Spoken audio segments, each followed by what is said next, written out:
வணக்கம் முத்துக்குமார். இன்றைக்கி வந்து க்ரூட் ஆயில் பார்த்தீங்கன்னா $72 $76 வந்து வேகமாக ஏறி இருக்குது. இது வந்து நம்ம பங்குச்சந்தைக்கு நல்லது கிடையாது. அதே மாதிரி கோல்டு சில்வரை பொறுத்தளவில் யூஎஸ் டாலரில் கோல்டு வந்து 1% ஏறி இருக்குது. சில்வர் வந்து 1% ஏறி இருக்குது. கோல்டு வந்து 0.5% ஏறி இருக்குது. அதனால் அதில் வந்து இன்றைக்கி ஏதோ நம்ம ஓரளவுக்கு தப்பிக்கலாம் அப்படின்ற மாதிரி தெரியுது. மற்றபடி பங்குச்சந்தைக்கு வந்து ஃபேவரபுளான நியூஸாக வந்து க்ரூட் ஆயில் நியூஸும் இல்லை, அந்த ஈரான் கத்தார் அட்டாக்கும் வந்து இல்லை. ஆனால் ஈரான் வந்து கத்தாருடைய கப்பலை அட்டாக் பண்ணலை அப்படின்னு சொல்லி இப்போ ஒரு அனௌன்ஸ்மெண்ட் கொடுத்துருக்காங்க. அவங்க கிளைம் எடுத்துக்கல, நாங்கள் அதை பண்ணலை அப்படின்னு சொல்லியிருக்காங்க. வேறு யாராவது பண்ணிவிட்டு அவங்க தான் பண்ணிட்டாங்கன்னு சொல்லிட்டு மார்க்கெட் எஸ்கலேட் பண்ணுறாங்களா, இல்லது அவங்க வந்து பொய் சொல்கிறாங்களா, அட்டாக் பண்ணிவிட்டு இல்லைன்னு சொல்கிறாங்களா, அதெல்லாமே நமக்கு போக போக தான் வந்து நமக்கு தெரிய வரும். ஆனால் இப்போ வரைக்கும் ஈரான் வந்து ஓப்பனாக கிளைம் பண்ணிட்டாங்க, நாங்கள் வந்து அதை பண்ணலை அப்படின்ற மாதிரி நியூஸில் இப்போ நான் படித்து பார்த்தேன். ஓகே, ஸோ இதுதான் இப்போதைக்கு கரண்ட் டேட்டா. ஸோ அப்படி அவங்க இல்லைன்னு சொல்லிட்டாங்கன்னா இந்த பீஸ் ஸ்டாக் அப்படியே கண்டினியூ ஆகுது. அப்படின்ற பட்சத்தில் நமக்கு என்ன ஆகும்னா, க்ரூட் ஆயில் திருப்பி கூல் ஆகணும். ஆகலை அப்படின்னா திருப்பி இந்த வாரம் ஃபுல்லாக நமக்கு ஒரு டென்ஷனான ஒரு மார்க்கெட்டாக தான் இருக்கும். ஆனால் நமக்கு மார்க்கெட்டு நிஃப்டியை பொறுத்தவரை பெரிய அளவில் ஏறலை அப்படின்னாலும் ரிசல்ட் சீசன் அப்படின்றனால நமக்கு என்ன ஆகும்னா, ட்ரேடிங்கான ஸ்டாக்ஸ் அன்னன்னைக்கு டாப் கெய்னர் ஸ்டாக்ஸ் வந்து கண்டிப்பாக வந்து நமக்கு கிடைக்கும். ஒரு 10-15 ஸ்டாக்காக கிடைக்கும். அதில் வந்து ட்ரேடர்ஸ் வந்து தப்பிச்சுப்பாங்க. பட் ஷார்ட் டேர்ம் இன்வெஸ்டராக இருந்தாங்கன்னா கொஞ்சம் பார்த்து நல்ல கம்பெனிகளாக பார்த்து நல்ல பெட்டர் நியூஸ் வர ஸ்டாக்ஸாக பார்த்து வந்து நம்ம இன்வெஸ்ட்மெண்ட் பண்ணணும். இப்போ இன்றைக்கி வந்து என்னென்ன தகவல்கள் மார்னிங்கே வந்திருக்கு அப்படின்றத வந்து நான் சொல்லிடுறேன். அதுக்கு முன்னாடி வந்து எல்லாரும் டிஸ்க்ளைமர் அண்டர்ஸ்டாண்ட் பண்ணிக்கோங்க. நம்ம சேனலில் கொடுக்குற அனைத்து தகவல்களும் ஒன்லி ஃபார் எஜுகேஷனல் பர்பஸ் மட்டும்தான். இதில் எதுவும் ரெக்கமெண்டேஷன்ஸ் கிடையாது, டிப்ஸ் கிடையாது. நான் வந்து செபி ரிஜிஸ்டர்ட் அனலிஸ்ட்டில் before investing consult your financial advisor. சரிங்களா? ஓகே, இப்போ வந்து இன்றைக்கி என்னென்ன நியூஸ் வந்திருக்கு அப்படின்றத நான் அப்படியே சொல்லிடுறேன். இன்றைக்கி வந்து ஷார்ட் டேர்ம் ஏஎஸ்எம் ஃப்ரேம் ஒர்க்கில் வந்து டிஜிடைட் சொல்யூஷன்ஸ் லிமிடெட் உள்ளே போயிருக்கு. இல்லைனா நான் உங்களுக்கு வந்து ஸ்க்ரீனை காமிக்கிறேன், உங்களுக்கு இன்னும் ஹெல்ப்ஃபுல்லாக இருக்கும், அது ஈஸியாக இருக்கும் ஸ்க்ரீனை காமிச்சேன்னா. இப்போ பாருங்கள், கிராண்ட் ஓக் அந்த கம்பெனி வந்து ஷார்ட் டேர்ம் ஏஎஸ்எம் ஃப்ரேம் ஒர்க்கில் போயிருக்கு. அதுக்கப்புறம் ஏஎஸ்எம்லேருந்து வெளியே வந்த கம்பெனி பார்த்திங்கன்னா தங்கமயில் ஜுவல்லரி வெளியே வந்துருச்சு, வடிலால் இண்டஸ்ட்ரீஸ் வெளியே வந்துருச்சு.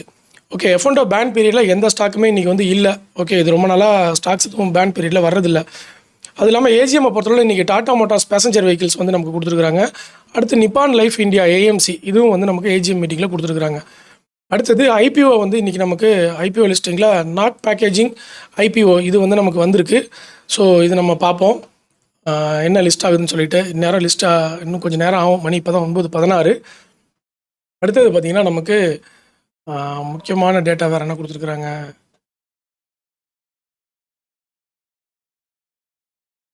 ஓகே, பெருசாக வேறு எதுவும் டேட்டா கொடுக்கல.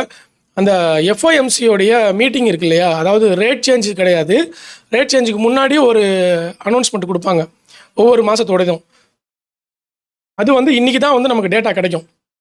ஓகேவா? அதனால் அதுக்காக வெயிட் பண்ணணும் நம்ம.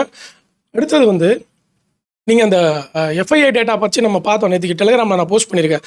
டெலிகிராமில் ஜாயின் பண்ணாதவங்க டெலிகிராமில் வந்து ஜாயின் பண்ணிக்கோங்க.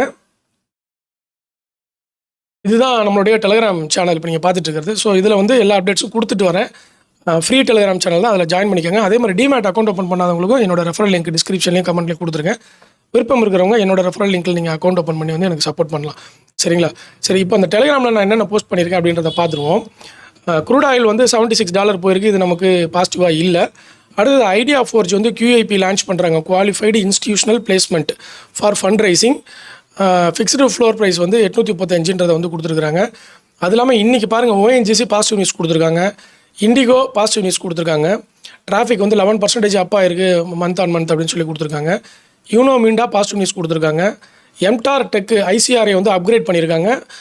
இது வந்து பெரிய விஷயம். நேற்றுக்கே வந்து IOL கெமிக்கல்ஸ் பார்த்திங்கன்னா credit rating care rating increase பண்ணாங்கன்னு நினைக்கிறேன். அதுவும் ரேட்டிங் இன்க்ரீஸ் பண்ணோன்னா ஸ்டாக்கு 9% 10% ஏறிச்சு. இப்போ இன்றைக்கி பாருங்கள், எம்டார் டெக்கு வந்து A to A+ போயிருக்கு. இதுவும் கொஞ்சம் இந்த மாதிரி நியூஸ் தான் நம்ம கவனிக்கணும். இப்போதைக்கு ட்ரேடிங்க்கு வேறு வழி கிடையாது. ஓகே, அடுத்து EMS 158 கோடிக்கான ஆர்டர் எடுத்துருக்கனால அந்த கம்பெனி வந்து பாசிட்டிவில் நமக்கு கொடுத்துருக்குறாங்க.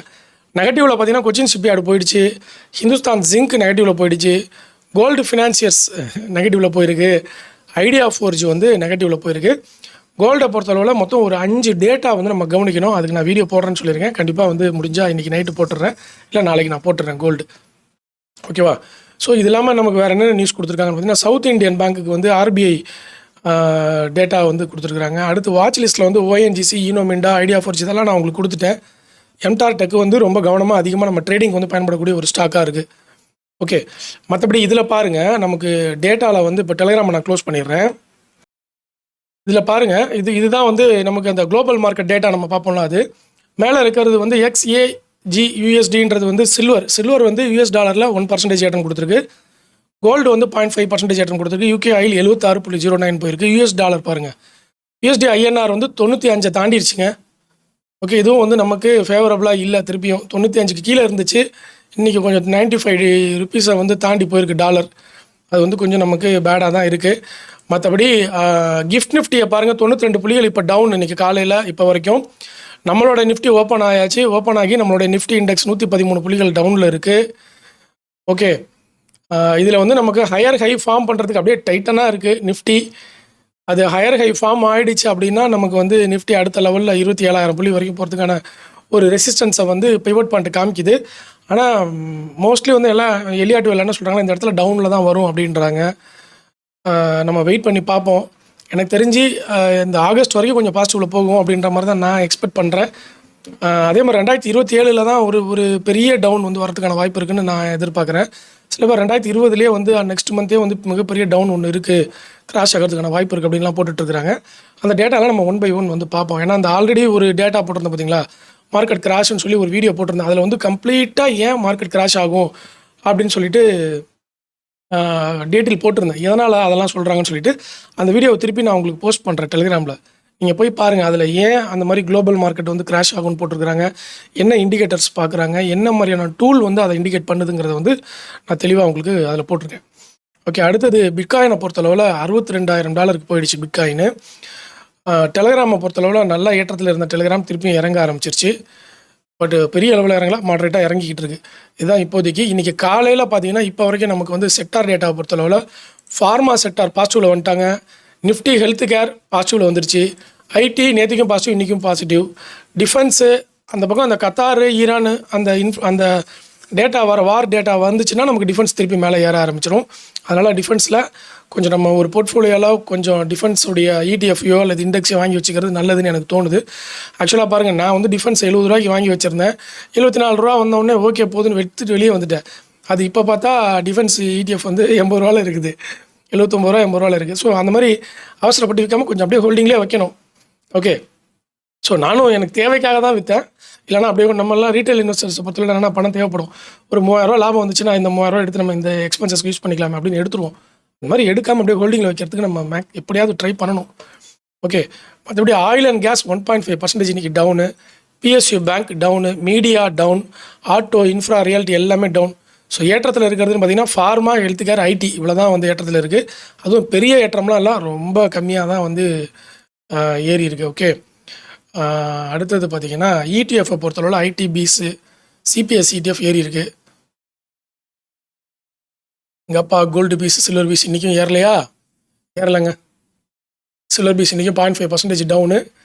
அந்த கோல்டு மானிட்டைசேஷன் ஸ்கீம் வந்து இப்போ நிறைய பேருக்கு மக்களுக்கு தெரிய வருது, இந்த மாதிரி ஒன்று வரப்போகுது, அந்த மாதிரி வரணும். அதனால் என்ன ஆகுதுன்னா கோல்டு வந்து கொஞ்சம் ஜுவல்ஸாக வாங்குறது வந்து கொஞ்சம் டிமாண்ட் குறைஞ்சி தான் இருக்குது. அது எப்படி நம்மளை வந்து கோல்டு மார்க்கெட்டை பாதிக்காமல் எப்படி பண்ணுவாங்க அப்படிங்கிறதையும் நான் வந்து எக்ஸ்பிளைன் பண்ணுறேன். அதனால் வந்து நமக்கு டொமஸ்டிக்கில் தான் பாதிப்பு ஏற்படுமே தவிர இன்டர்நேஷ்னல் மார்க்கெட்டில் ஒன்றும் பாதிப்பு ஏற்படாது. அப்போ கோல்டுடைய அந்த வேல்யூ வந்து இருந்துக்கிட்டே தான் இருக்கும். நம்ம டொமஸ்டிக்கில் எவ்வளோ வேல்யூ இன்க்ரீஸ் ஆகிருக்கோ அந்த வேல்யூ மட்டும்தான் கம்மியாகுமே தவிர மற்றபடி உலகளாவிய லெவலில் கோல்டுடைய டிமாண்ட் வந்து இருக்கும். அது வந்து உலகளாவிய லெவலில் ஏன் வந்து கோல்டை அவாய்ட் பண்ணுறதுக்கான ஒரு சின்ன ஒரு முன்னேற்றத்தை வந்து எடுத்துகிட்டு வராங்க, அது என்னங்கிறத வந்து நான் உங்களுக்கு எக்ஸ்பிளைன் பண்ணுறேன். அதுக்கு வந்து கொஞ்சம் வேர்ல்டு பாலிட்டிக்ஸ் தெரிஞ்சிருக்கணும். அதை எக்ஸ்பிளைன் பண்ணிவிட்டு நான் அந்த கோல்டை பற்றி நான் எக்ஸ்பிளைன் பண்ணுறேன் அந்த வீடியோவில். ஏன்னா அது பெரிய இல்லை, ஒரு 15 minutes எக்ஸ்பிளனேஷன் கொடுக்க வேண்டிய ஒரு வீடியோ. சரிங்களா? அடுத்தது நிஃப்டி 500லேயும் டோட்டல் மார்க்கெட்லேயும் எது டாப் கெய்னரில் வந்திருக்குன்னு பார்க்கலாம். மிர்சா இன்டர்நேஷ்னல், அப்புறம் யூனிகேம் லேபார்ட்ரிஸ், நௌக்ரி இன்றைக்கி 4.77% ஏறிடுச்சு பாருங்கள் ஐடியில். வைபவ் குளோபல், அதான் சொன்னேன் நேற்றுக்கு. நௌக்ரி வந்து என்ன பண்ணியிருக்காங்கன்னா அந்த டிஸ்கவுண்ட் ப்ரைஸு, சப்போர்ட்டு, ஓகே, அப்புறம் ஸ்மார்ட் மணி கான்செப்ட் 3மே ஒரே இடத்துல வந்திருக்கு. அதனால் நௌக்ரியில் ஒரு ஆப்பர்ச்சுனிட்டி இருந்ததுன்னு எனக்கு நேற்றுக்கே கொஞ்சம் கெஸ் பண்ண முடிஞ்சுது. பட் நீங்களும் உங்களோட டெக்னிக்கல் அனாலிசிஸ்லாம் அப்ளை பண்ணி பாருங்கள். Okay, Vaibhav global 3.9, deep industries 3%, idea four G 3%, Chennai petrol 3% ஏற்றம் கொடுத்துருக்கு.